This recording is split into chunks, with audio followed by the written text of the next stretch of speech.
I saw you in heaven and heard of your glory. Hello Internet, I am Bino and today's anime up for review is Eden of the East. If somebody gave you 10 billion yen and asked you to save your country, what would you do?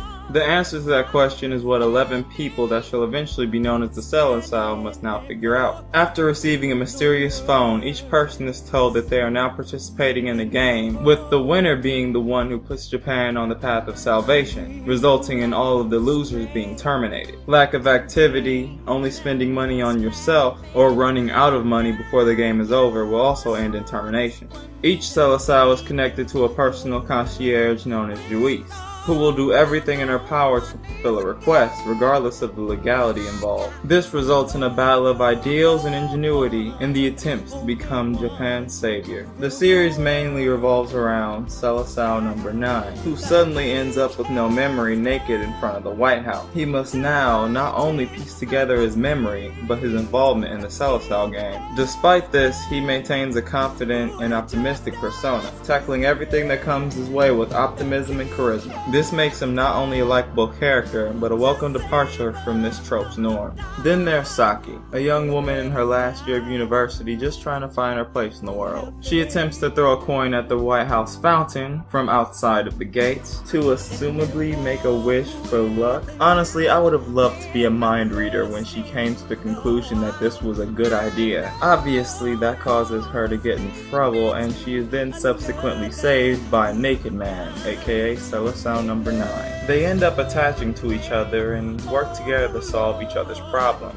She's also a part of a group who made an image-based search engine known as Eden. Through the interaction of these characters as well as the other Celestial, they grow and change. Watching these characters progress is just as interesting as watching the story move forward. This series has no clear-cut bad guy or even hero, just people doing what they can to make their own Eden. In the end, whether you decide the ends are justified by the means is entirely up to you. On the show's technical side, the animation is really good, though I do have to say the characters have a serious case of monkey face. This series has the ability to feel both light and silly as well as heavy and serious. The animation plays a big role in this, as well as the soundtrack. I love the music in Eden of the East. It does a great job at pulling you into a scene even if you don't notice. It also gave me one of my favorite songs from any anime ever, Reveal the World. As for the voice acting, it's like trying to compare two different types of apple. Both of them do an amazing job at portraying the characters. The differences are things like the Japanese version having English voice acting in America, as well as a better portrayal of Saki, while the English dub, on the other hand, has a better portrayal of Celestial number 9 in my opinion. I also like the words they use in conversation more.